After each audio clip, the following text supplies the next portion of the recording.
ನಮಸ್ಕಾರ ಸ್ನೇಹಿತರೆ, ನಾನು ಪುಷ್ಪ. ಸ್ನೇಹಿತರೆ, ನಿಮಗೆ ಹೈ ಶುಗರ್ ಇದೆಯಾ? ಶುಗರಿಂದ ನಿಮಗೆ ಬಹಳಷ್ಟು ತೊಂದರೆ ಆಗ್ತಾ ಇದೆಯಾ? ಹಾಗಿದ್ರೆ ತಲೆ ಕೆಡಿಸ್ಕೊಳ್ಳೋದು ಬೇಡ. ನಿಮ್ಮಲ್ಲಿ ಶುಗರ್ 200 ಇರಲಿ 300 ಇರಲಿ, ಒಂದೇ ವಾರದಲ್ಲಿ ಈ ಒಂದು ಡ್ರಿಂಕನ್ನು ಮಾಡಿ ಕುಡಿಯೋದ್ರಿಂದ ನಿಮ್ಮ ಶುಗರ್ ಲೆವೆಲ್ ನಾರ್ಮಲ್ ಆಗಿ ಬರುತ್ತೆ. ಬನ್ನಿ ಅದನ್ನು ಹೇಗೆ ಮಾಡೋದು ಅಂತ ಹೇಳಿ ನೋಡ್ತಾ ಹೋಗೋಣ. ಹೊಸದಾಗಿ ನಮ್ಮ ಚಾನಲನ್ನು ನೋಡ್ತಾ ಇರೋರು ದಯಮಾಡಿ ಚಾನಲನ್ನು ಸಬ್ಸ್ಕ್ರೈಬ್ ಮಾಡ್ಕೊಳ್ಳಿ. ಹಾಗೆ ಪಕ್ಕದಲ್ಲಿರುವಂತಹ ಬೆಲ್ಲೈಕಾನನ್ನು ಕ್ಲಿಕ್ ಮಾಡಿ. ಇದರಿಂದ ನಾನು ಮಾಡೋ ವಿಡಿಯೋಗಳ ನೋಟಿಫಿಕೇಷನ್ ಮೊದಲು ಬಂದು ನಿಮಗೆ ತಲುಪುತ್ತೆ. ಬನ್ನಿ ಹಾಗಿದ್ದ ವಿಡಿಯೋವನ್ನು ಶುರು ಮಾಡೋಣ. ಸ್ನೇಹಿತರೆ ನೋಡಿ, ನಿಮಗೆ ನಾನು ವಿತ್ ಪ್ರೂಫ್ ತೋರಿಸ್ತಾ ಇದ್ದೀನಿ. ಸೊ ಇದು ನಮ್ಮ ಅಜ್ಜಿಗೆ ಆಗಿದ್ದು, ಸೊ ಹಾಗಾಗಿ ನಿಮ್ಮನ್ನ ಹತ್ರ ನಾನು ಇದನ್ನು ಶೇರ್ ಮಾಡ್ತಾ ಇದ್ದೀನಿ. ಸೊ ಅವರು ಹೇಗೆಲ್ಲ ಅವರ ಒಂದು ಆಹಾರ ಕ್ರಮದಲ್ಲಿ ಚೇಂಜಸ್ ಮಾಡಿಕೊಂಡು ಅವರ ಶುಗರ್ ಲೆವೆಲನ್ನು ಕಡಿಮೆ ಮಾಡಿಕೊಂಡ್ರು ಅಂತ ಹೇಳಿ ನಿಮ್ಮ ಹತ್ರ ಹೇಳ್ತಾ ಇದ್ದೀನಿ ನೋಡಿ. ಸೊ ಫಸ್ಟು ನೋಡಿ, ಮೊದಲ ತಿಂಗಳಲ್ಲಿ ಅವರು 18/3 ಟೆಸ್ಟ್ ಮಾಡಿಸಿದಾಗ HbA1 ಬಂದು 10.3 ಇದೆ. ಸೊ ಬಿಫೋರ್ ಫುಡ್ಡು 161 ಇದೆ, ಆಫ್ಟರ್ ಫುಡ್ ಬಂದು 384 ಇದೆ. ಸೊ ಇದನ್ನು ಅವರು ಹೇಗೆಲ್ಲ ಅವರು ರುಟೀನನ್ನು ಚೇಂಜ್ ಮಾಡಿಕೊಂಡು ಕಡಿಮೆ ಮಾಡಿಕೊಂಡ್ರು ಅಂತ ಹೇಳಿ ನೋಡ್ತಾ ಹೋಗೋಣ ಬನ್ನಿ.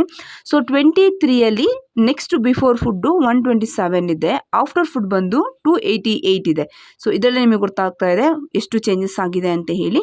ಸೊ ನೆಕ್ಸ್ಟ್ ಅವರು ಚೆಕ್ ಮಾಡಿದಾಗ ಸೊ ಡೇಟ್ ಬಂದು 24/24 ಬಿಫೋರ್ ಫುಡ್ 89 ಇದೆ. ಸೊ ಆಫ್ಟರ್ ಫುಡ್ ಬಂದು 146 ಇದೆ. ಇಷ್ಟು ಚೇಂಜಸ್ ಆಗೋಕ್ಕೆ ಹೇಗೆ ಕಾರಣ, ಅವರು ಏನೆಲ್ಲ ಅವರ ಒಂದು ಆಹಾರ ಕ್ರಮದಲ್ಲಿ ಚೇಂಜಸ್ ಮಾಡಿಕೊಂಡ್ರು ಅಂತ ಹೇಳಿ ನೋಡ್ತಾ ಹೋಗೋಣ ಬನ್ನಿ. ಫಸ್ಟು ಸ್ನೇಹಿತರೆ, ನೀವು ಆದಷ್ಟು ವೈಟ್ ರೈಸ್ ಬರನ್ನ ಕಡಿಮೆ ಮಾಡ್ಕೊಳ್ಳಿ. ನಿಮ್ಮ ಒಂದು ಊಟದಲ್ಲಿ ಈ ಬ್ರೌನ್ ರೈಸನ್ನು ನೀವು ಆ್ಯಡ್ ಮಾಡ್ಕೊಳ್ಳಿ. ಅದ್ರ ಜೊತೆಗೆ ಸೊಪ್ಪು ತರಕಾರಿಗಳನ್ನು ಹೆಚ್ಚೆಚ್ಚು ಸೇವನೆ ಮಾಡ್ಕೊಳ್ಳಿ. ಅದಾದಮೇಲೆ ನೀವು ವೀಟ್, ಈ ಗೋಧಿ ಪದಾರ್ಥಗಳು ಜೊತೆಗೆ ಈ ಸಜ್ಜಾ ರೆಸಿಪಿಗಳನ್ನ ನೀವು ಹೆಚ್ಚೆಚ್ಚು ಮಾಡಿಕೊಂಡು ಸೇವನೆ ಮಾಡ್ಕೊಳ್ಳಿ. ಅದ್ರ ಜೊತೆಗೆ ನೀವು ಆಲೂಗೆಡ್ಡೆ ಮತ್ತು ಈ ಕ್ಯಾರೋಟನ್ನು ಸೇವನೆ ಮಾಡೋದನ್ನ ನೀವು ಸಾಧ್ಯ ಆದಷ್ಟು ಕಡಿಮೆ ಮಾಡ್ಕೊಳ್ಳಿ. ಜೊತೆಗೆ ನಿಮಗೆ ಹಸಿವಾದಾಗ ಸಾಧ್ಯ ಆದಷ್ಟು ನೀರನ್ನು ಕುಡೀರಿ. ಅದ್ರ ಜೊತೆಗೆ ಮಜ್ಜಿಗೆಯನ್ನು ಸೇವನೆ ಮಾಡಿ, ನಿಂಬೆ ರಸವನ್ನು ಸೇವನೆ ಮಾಡಿ. ವಿತೌಟ್ ಶುಗರ್ ಇರುವಂತಹ ಕಾಫಿ ಕೂಡ ನೀವು ಸೇವನೆಯನ್ನು ಮಾಡಬಹುದು. ನೀವು ಒಂದೇ ಸಲ ಊಟ ಮಾಡೋದ್ರ ಬದಲು ಸೊ ಆಗಾಗ ನೀವು ಸ್ವಲ್ಪ ಪ್ರಮಾಣದಲ್ಲಿ ಆವಾಗವಾಗ ತೊಗೊಳ್ತಾ ಇರಿ. ಒಂದೇ ಸಲ ಈ ಡಯಾಬಿಟಿಕ್ ಪೇಷಂಟ್ ಅವರು ಒಂದೇ ಸಲ ನೀವು ಹೊಟ್ಟೆ ತುಂಬ ತಿನ್ನಬಾರ್ದು. ನಿಧಾನವಾಗಿ ಸ್ವಲ್ಪ ಕಡಿಮೆ ಕ್ವಾಂಟಿಟಿಯಲ್ಲಿ ತಿಂತಾ ಬರಬೇಕು.